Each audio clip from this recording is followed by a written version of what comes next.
Hey everybody, it's Jason Blaha here, and this weekend on the Q&As I answered a question that involved why it isn't a good idea to always do back off sets after power work, because it doesn't always produce the best results. There are problems with it as far as interfering with certain types of training adaptation and things like that. And the next day, Monday, Dr. Mike Israetel, who is with Renaissance Periodization. He is actually a competitive bodybuilder and a professor of sports physiology at a university.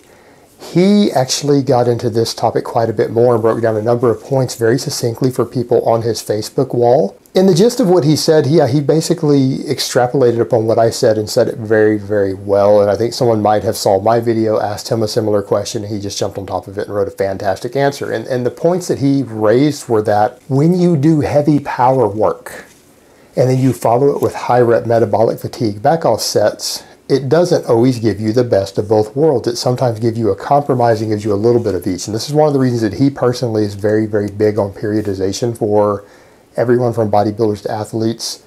He pushes things like linear periodization pretty hard.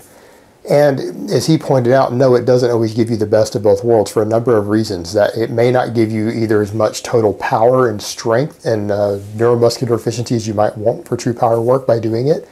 And it doesn't always give you as much hypertrophy as you might want in a given phase. And therefore, he feels that you should separate these into different phases. And his reasons for it, the way that he broke it down, was that number one, you can't always get as much power work in, because if you go and do a back off sets and create all this metabolic fatigue after your power work, one, it can sometimes interfere with the neural adaptations that you got from the power training that day by giving it a different training stimulus. And two, it can very heavily impede recovery. And if you're impeding recovery, you might not be able to come in and do his power work again as soon.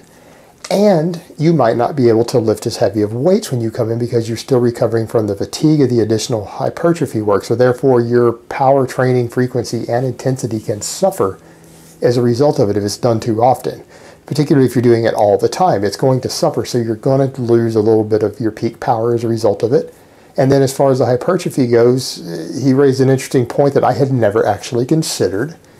And that was that if you are fatiguing yourself ahead of time with the heavy power work, you also are not putting as much total workload in on your higher volume work that you might be trying to do for hypertrophy, and therefore you end up with less total hypertrophy than had you come in and just done high volumes of training.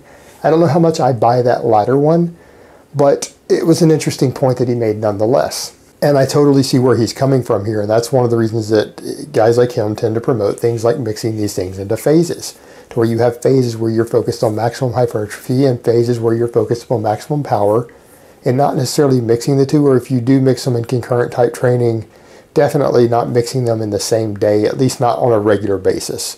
So it's an interesting addition by someone who is very well respected in the community to the things that I had said in the Q&A. So take it for what it's worth. All right, guys, that's really all I have to say on that today. I hope it has been informative, and I will talk to you guys next time.